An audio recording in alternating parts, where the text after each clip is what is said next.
నమస్కారం. నేను మీ రవికిరణ్ శర్మ, వేలూరి జ్యోతిష రత్న అవార్డు గ్రహీత. నవంబర్ నెలలో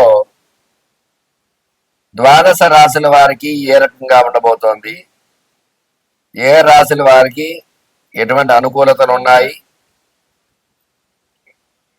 ఎటువంటి ప్రతికూలతలు ఉన్నాయి అనే విషయాన్ని గురించి, అట్లాగే ఈ 12 రాశుల వారు ఈ నెలలో ఎట్లాంటి రెమెడీ చేసుకునే ఎటువంటి అనుకూలత కలుగుతుంది, దైవానుగ్రహం దేవబలం ఏ రకంగా వస్తుంది అనే విషయాన్ని గురించి, అలాగే ఈ నవగ్రహ స్థితిగతులను బట్టి ఈ 12 రాశులు ఏ రకంగా ఉంటాయి అనే దాన్ని బట్టి మనం చెప్పుకోవడం జరుగుతోంది. ఈ 12 రాశుల్లో ఈ అక్టోబర్ 18న విశేషంగా గురుడు మారాడు. గురుడు మారడం వల్ల కొన్ని రాశుల వారికి అనుకూలతలు ఉంది, అలాగే కొన్ని రాశులకు ప్రతికూలత ఉంది. అట్లాగే శని వక్రం నుంచి మావస్థితికి వచ్చేసాడు. తద్వారా అనుకూలతలు ఏ రకంగా ఉంటాయి అనే విషయాలు అవన్నీ కూడా ఇప్పుడు మనం చెప్పుకోబోతున్నాం.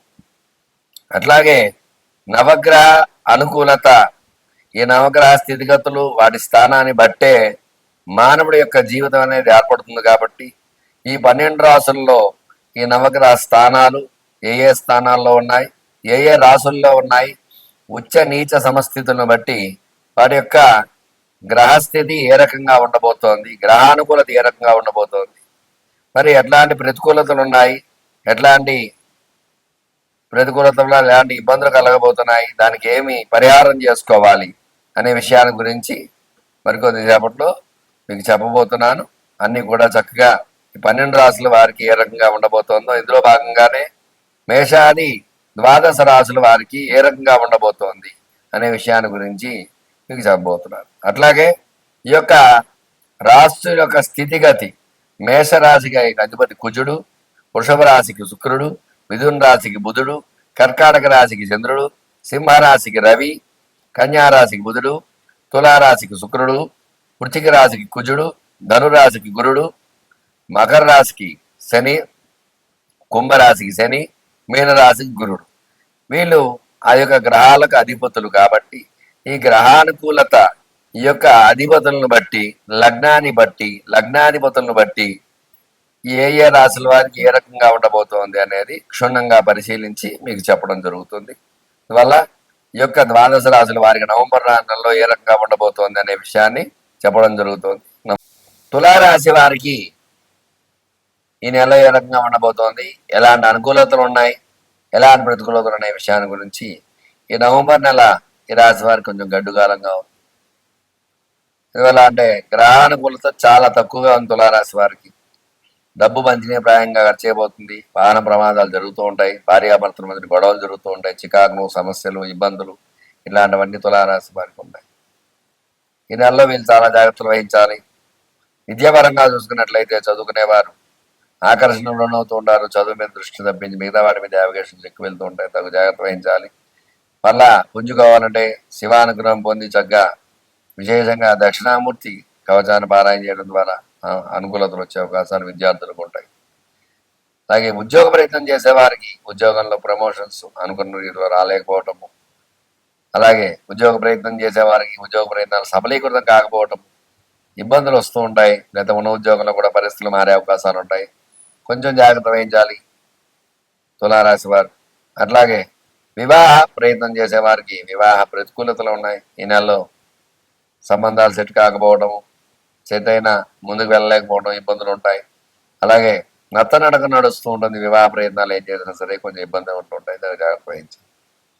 సంతానం గురించి ఎదురు చూసేవారికి నిరాశాజనకంగా ఉంటుంది. ఈ నెలలో కూడా ప్రతికూలతలు ఎక్కువ ఉన్నాయి, అనుకూలతల కంటే కూడా కొంచెం జాగ్రత్త వహించాలి. అట్లాగే వ్యాపార పరంగా చూసుకున్నట్లయితే నష్టాలు చూడవలసి వస్తుంది. వ్యాపారస్తులు మెలకుగా ఉండాలి. లేదంటే కనీసం నష్టాలు కాకపోయినా పెట్టుబడి అయినా వచ్చే అవకాశాలు ఉంటాయి జాగ్రత్త వహించినట్లయితే. లేదంటే నష్టాలు చూడవలసి వస్తుంది. వ్యాపారస్తులకి కూడా కొంచెం గడ్డుకాలంగానే ఉంది. వ్యాపారాలు సరిగా జరగకపోవడం, ఇబ్బందులు పడుతూ ఉంటారు ఈ తులారాశి వారు. అట్లాగే ఆరోగ్యంగా చిన్న చిన్న ఇబ్బందులు వస్తూ ఉంటాయి, ఆరోగ్య సమస్యలు వస్తూ ఉంటాయి, ఆరోగ్యపరంగా ఇబ్బందులు ఉంటాయి. తగు జాగ్రత్త వహించాలి ఈ రాశి వారికి. అట్లాగే రుణ బాధలు పెరిగిపోతూ ఉంటాయి, అప్పులు అవి ఎక్కువ అవుతూ ఉంటాయి, జాగ్రత్త వహించాలి. ఆరోగ్య సమస్యలు వస్తూ ఉంటాయి. అట్లాగే వ్యవసాయదారులు చూసుకున్నట్లయితే వ్యవసాయం కూడా ప్రతికూలంగా ఉంటుంది. చిన్న చిన్న ఇబ్బందులు వస్తుంటాయి. పంటలు చేతికి సరిగా రాకపోవడము, అకాల వర్షాలు ఇలాంటి ఇబ్బందులు వస్తుంటాయి వ్యవసాయ పరంగా. అట్లాగే స్టాక్ మార్కెట్లో స్టాక్స్ పెట్టేవారికి స్టాక్స్లో ఇబ్బందులు వస్తూ ఉంటాయి. స్టాక్స్ పెరగకపోవడము, ఇబ్బందులు రావడము, అనుకున్న రీతిలో లాభాలు రాకపోవడం, ప్రతికూలతలు వచ్చే అవకాశాలు స్టాక్స్లో ఇబ్బందులు తగు జాగ్రత్త వహించాలి. అట్లాగే రియల్ ఎస్టేట్ రంగంగా చూసుకున్నట్టయితే రియల్ ఎస్టేట్ రంగం కూడా ప్రతికూలతలు ఉన్నాయి, అనుకూలతలు అంటే కూడా తగు జాగ్రత్త వహించాలి. అనుకున్న రీతిలో క్రయ విక్రయాలు జరగకపోవడం ద్వారా కొందాం అనుకున్న భూమి కొనుగోలు చేయకపోవడం ఇట్లాంటి ఇబ్బందులు పడుతూ ఉంటారు. తగు జాగ్రత్త వహించాలి. రియల్ ఎస్టేట్ రంగం కూడా ఇబ్బందిగానే ఉంది, తగు జాగ్రత్త వహించాలి. మన సినీ పరిశ్రమ చూసుకున్నట్లయితే సినిమాల రంగం కూడా కొంచెం ఇబ్బందిగా ఉంది. ఎందుకంటే గ్రహానుకూలం తక్కువగా ఉండటం వల్ల బ్లాక్ బస్టర్ అవ్వాల్సిన మూవీ కూడా హిట్ అవుతుంది అనుకున్న మూవీ కూడా బాగా ఫ్లాప్ అయ్యే అవకాశం లేదు. యావరేజ్ ఇట్లాంటి ఇబ్బందులు ఖచ్చితంగా ఉంటాయి. శ్రీరంగం కూడా ఆచితూచి అదుగు పెట్టాలి, జాగ్రత్తగా అడుగు వేయాలి. మొత్తం మీద చూసుకున్నట్లయితే ఈ రాశి వారికి అనుకూలత కంటే కూడా ప్రతికూలతలు ఎక్కువగా ఉన్నాయి. వీళ్ళు ప్రతినిత్యము కూడా దుర్గా సూక్తాన్ని పారాయణ చేయటము, అట్లాగే అమ్మవారికి కుంకుమార్చన పూజ చేయటము, అట్లాగే శివుడికి ఈశ్వరుడికి విశేషంగా పసుపు కుంకుమ గంధము విభూతి నీళ్లతో అభిషేకం చేయడం ద్వారా ఖచ్చితంగా అనుకూలతలు వచ్చే అవకాశాలు ఉంటాయి. చూశారు కదండి తులారాశి వారికి ఏ రకంగా ఉండబోతోంది, ఎటువంటి అనుకూలతలు ఉన్నాయి, ఎలాంటి ప్రతికూలతలు ఉన్నాయి విషయాన్ని మీకు చక్కగా చెప్పడం జరిగింది. చెప్పినటువంటి రెమెడీ పాటించి శివానుగ్రహాన్ని పొందకూరుచున్నాను. మీ రవికిరణ్ శర్మ, వేలూరి జ్యోతిషరత్న వారి గ్రహీత. నమస్కారం. ఈ యొక్క నవంబర్ నెలలో 12 రాసుల వారికి కూడా మరి ఏ రకంగా ఉంది అన్నది వివరంగా చెప్పడం జరిగింది. ప్రతి ఒక్కరు కూడా గ్రహ అనుకూలత ఉంటేనే మీకు అనుకూలంగా ఉంది. గ్రహాలు ప్రతికూలంగా ఉన్నాయంటే మీరేమి చేయలేదు. ఇవాళ గ్రహాలు అనుకూలించాలంటే చక్కని యొక్క దైవనామ స్మరణ చేసుకోవటము, ఈ కార్తీక మాసం సందర్భంగా విశేషంగా శివుడికి అభిషేకాలు, అర్చనలు, పూజలు, హోమాలు ఇలాంటివన్నీ చేసుకోవడం ద్వారా శివానుగ్రహం ఖచ్చితంగా కలుగుతుంది.